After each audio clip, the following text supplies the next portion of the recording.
me revoilà de retour, bonjour. Alors, j'avoue que j'ai dû me reposer pendant ces dernières heures parce que j'avoue que rester debout jusqu'à 2 heures du matin, à regarder, à chercher des trucs, parce que en ce qui me concerne, je veux connaître la vérité, je veux réellement savoir ce qui se passe. Et comme je vous le disais, moi, comme vous l'avez peut-être compris, j'attends pas que la presse officielle m'informe, parce que j'ai bien compris que, entre guillemets, ils me disaient le contraire de ce que je vais réellement apprendre. Donc ça prend un petit peu de temps, et je vous cacherai pas que je suis quasiment à du plein temps, quasiment. Et c'est vrai que j'avoue que ces derniers jours et ces dernières heures, hier soir, je me suis dit, c'est bon, faut te calmer, faut aller te coucher tôt. Et il faut t'allonger, il faut dormir. Donc me voilà, presque toute fraîche. J'avoue que oui, j'ai quelque part un Roland de fraîcheur. Alors, au cas où vous n'auriez pas remarqué, mais apparemment, je pense que là, c'était un truc qu'il pouvait plus ou moins faire. Donc en gros, d'été, il a fait un discours sur la frontière mexicaine, à côté de son mur. Et donc, pile poil. Et comme d'habitude, dans son discours, mis à part dire remercier tous les gens qui ont participé à la construction, il a dit encore une fois, il a fait comprendre encore une fois, là maintenant vous êtes dans une situation à certaines personnes que là, ça va être l'effet boule monde, quoi. Donc, entre guillemets, là il parlait des réseaux sociaux. Alors, et apparemment, je viens d'apprendre aujourd'hui qu'apparemment il serait plus sur cette plateforme. Donc là maintenant, tout est bon pour le décret de 2018. Si vous voyez ce que je veux dire. Pour ceux qui ont suivi, qui ont regardé mes vidéos depuis un bout de temps. Alors, entre guillemets, cet après-midi, j'étais en train de regarder, parce que c'était une journée assez particulière, je dois dire, assez spéciale. J'avoue, j'ai un petit peu froid ce soir, donc d'où la capuche. La Chambre des représentants, ils se sont réunis. La chef, normalement, qui préside, elle n'était pas encore là. Toujours pas là. Alors, comme je vous disais, je me demandais si on pouvait être assez crétin pour aller voter pour quelque chose, mais apparemment oui, et puis en plus le défendre, au plein vu, aux yeux dessous, pour vous dire comment les gens, ils sont embourbés dans la galère. Voilà. Il y en a clairement qui ne veulent pas perdre leur privilège, mais il y en a, je pense, qui sont tellement embourbés dans la galère qu'ils sont pas... Ils ont pas trop le choix que... Allez, ramer dedans jusqu'à la fin, si vous voyez ce que je veux dire, avec les conséquences qu'il y a derrière, légales qu'il y a derrière. Donc en gros, là, on veut faire passer que d'été, c'est le traître, c'est le machin, c'est lui qui fait coup d'état, alors que, comme je vous dis, dans ce message-là, quand vous lisez ça sur la presse, c'est le message à l'envers, il faut comprendre la chose à l'envers. Donc c'est assez intéressant comme affaire. Il semblerait que le vice-président lui ait envoyé un courrier à la chef de la Chambre des représentants pour lui dire que ça se passera pas sur voilà, not on my watch, comme disaient les Anglais. Pas tant que je serai là, ce truc-là, il passera pas. Donc après, moi, comme je vous dis, la vraie question à se poser, posez-vous la question, pourquoi on veut dégager un mec, là maintenant, en sachant que la semaine prochaine, normalement, il a plus de mandat. Posez-vous la question, pourquoi s'acharner alors que, soi-disant, il y a un truc bizarre là, médical qui cause des problèmes à tout le monde, qui tue l'économie et tout ça, mais c'est vrai que c'est plus important que remettre l'économie en route, aider les gens à se remettre, à retomber sur les pieds. Donc voilà, il vaut mieux dégager un mec qui doit normalement dégager dans 7 jours. Vu qu'ils ont tout fait pour être sûr que dans 7 jours, il dégage. Et c'est officiel maintenant, ils ont voté pour que le mec il dégage dans 7 jours. Posez-vous la question, si vous pensez pas qu'il y a anguille sous roche, ben je sais pas trop.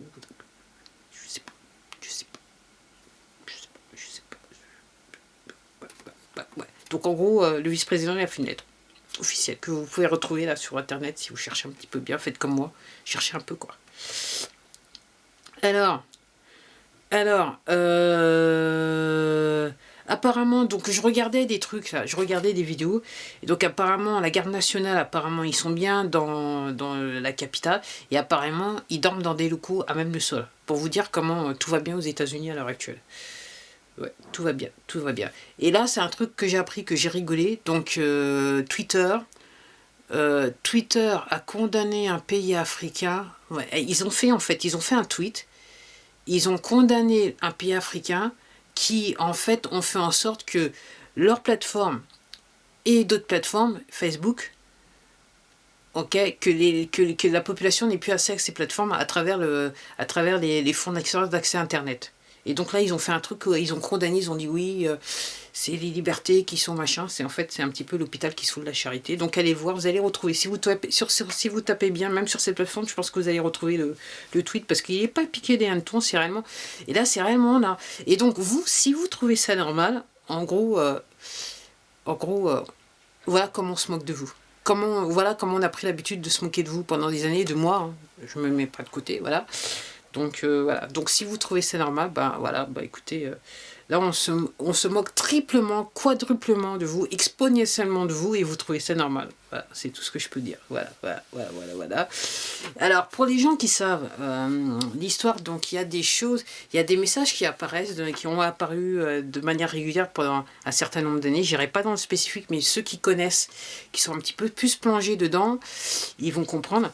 Et l'autre fois, je regardais une vidéo que la personne semble avoir accès à des données de sécurité, voilà, qui sont... En fait, la personne semble avoir des bons contacts, et là maintenant, à force de parler, j'ai chaud. La personne dit qu'en fait, ces messages, en fait, ils sont issus voilà, de l'informatique quantique. Il semblerait qu'il existe un ordinateur qui peut... Enfin, vous pouvez lui mettre des éléments, et en fait, il va faire des déductions. Et apparemment, là, tous ces messages qu'on a eus, qui datent d'il y a 2 ans, en fait, c'est les résultats que l'ordinateur avait donnés il y a 2 ans de ça. Et c'est ce qu'on appelle de l'informatique quantique. Moi, j'ai fait la traduction à la française, si vous voyez ce que je veux dire. Et donc, c'est assez intéressant. Et je me dis que dans le futur, où est-ce qu'il va nous amener cet ordinateur? C'est le cas de le dire. Apparemment, voilà, que le processus se fait à la vitesse de la lumière. Donc c'est un truc de dingue, en sachant qu'il y a 2 ans, en fait, il a plus ou moins prédit ce qui se passerait là, dans le détail, ce qui se passerait en 2020. Donc voilà. Alors c'est un truc que je sais pas, mais qui reste à vérifier. Donc apparemment, donc il y a le 6 janvier, il y a une personne qui est rentrée dans le bureau donc, de la chef des représentantes, et apparemment, on l'a retrouvé mort avec une balle dans le cœur de chez lui. Donc ça reste encore à vérifier, mais apparemment c'est les news. Parce que là maintenant, il faut faire attention entre les vraies news et les pas vraies news, parce que là, comme ils se rendent compte qu'ils sont au bord du précipice, donc comme je vous dis depuis des jours, donc dans la presse, c'est important que la presse, en fait, elle raconte tout et n'importe quoi, pour, entre guillemets, semer le doute dans les gens qui auraient des doutes, vu qu'il y a certaines personnes comme moi qui essayent de vous apporter la vérité. Donc il y a des gens plus officiels que moi, puis après il y a des gens comme moi qui posent quand même qui posent un petit peu problème, parce qu'il y a pas mal de gens maintenant comme moi qui essayent de poser la vérité. Et la preuve, c'est que voilà, de vous présenter la vérité. Et la preuve, c'est qu'en fait ils se font éjecter de cette plateforme et d'autres plateformes. Donc en gros, mais tout va bien pour certains d'entre vous. Je sais que tout va bien, il se passe rien. Donc tout va bien, il se passe rien. C'est pas un problème. J'en profite encore pour dire Ave Président, parce que c'est gratuit, ça pose pas, voilà, ça fait pas de mal, quoi. Juste pour rester sous le radar. Donc en gros, voilà. Donc ils sont. Donc j'ai regardé cet après-midi, en fin d'après-midi, je suis tombée encore une fois par hasard, j'ai regardé pendant quelques minutes, peut-être bien une demi-heure, et c'est un truc de fou. Les mecs, ils arrivent dans le Parlement, ils te racontent des trucs. Et quand vous savez, en fait, voilà, moi ça me paraît, parce que comme je sais ce qu'il y a derrière, la vérité, entre guillemets, je me dis, waouh, comment on peut aller aussi loin? Mais en gros, je suis pas surprise, parce que là, j'ai une voisine qui m'a fait le coup pendant plus d'1 an, donc qui racontait tout et n'importe quoi. Donc en gros, voilà, je sais que les gens peuvent aller loin, mais c'est vrai que là, maintenant, on est par rapport à la voisine, on est quand même sur un autre niveau, mais ouais, quand les gens sont désespérés, ils savent que, voilà. Alors, moi encore, j'ai une toute petite pensée pour ces gens qui, par leur ignorance et leur manque de lucidité, se sont laissés entraîner dans ce truc-là. Et là, maintenant, c'est quasiment un point de non-retour. Il y en a qui vont se retrouver dans un truc qu'ils n'ont toujours pas compris. Et voilà, et ça va leur péter au nez. Et là, j'étais complètement sidérée. Il y avait un mec là qu'on a accusé d'avoir des relations avec la Chine, qui est venu donc sur la télé, une télé publique, hein, financée par l'État, pour dire que oui, c'était incroyable que l'État était là, il faudrait le mettre en prison. Enfin bref. C'est un truc de fou. Alors ensuite, hier aussi, j'ai regardé une vidéo où toujours une personne qui est proche des renseignements américains et qui disait que, entre guillemets, tout le gouvernement italien est corrompu. ils sont là à faire aussi, et que en gros, ils veulent essayer de sauver la face, et en gros, il y a quand même un petit bis-bis entre eux et le gouvernement de DT, et donc il y a potentiellement des gens qui s'en tireraient à la tête du gouvernement, à condition que, et en fait, à condition, c'était de lâcher du lait sur certaines choses. Donc je ne sais pas trop ce qui s'est passé avec le Vatican. Et là, en regardant, je découvre que l'histoire du Pakistan, en gros, entre guillemets, ils se sont retrouvés sans lumière et tout ça, parce qu'en fait, entre guillemets, il y a certains Américains qui étaient en train d'essayer de vendre une grande entreprise américaine aux Chinois, au Pakistan. Et donc, à la date, tout ça s'est fait, en fait, la lumière a été coupée pour éviter quoi que ce soit. Donc, c'est un truc de chelou, de fou, de malade. Et comme je vous dis, ce n'est que le début. Là, ça va se précipiter. Il se passe énormément de choses derrière, en arrière-plan. Et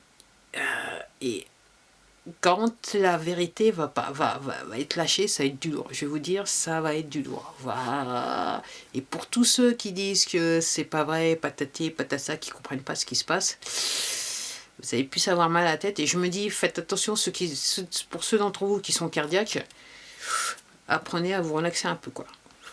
Restez zen, parce que là, quand ça va partir, ça va partir. Bon, ben c'était tout pour moi. Voilà pour une vidéo que je voulais pas faire encore une fois, mais que j'ai fait, parce que voilà, j'ai fait le résumé. C'était un an bref encore, en attendant. Et puis bon, en attendant les prochains jours, quoi, parce que ça va bouger, ça va continuer à bouger. Donc même si donc ils votent, donc si dans la Chambre des représentants aujourd'hui, ils revotent encore une fois pour ça, donc ça devrait passer au Sénat.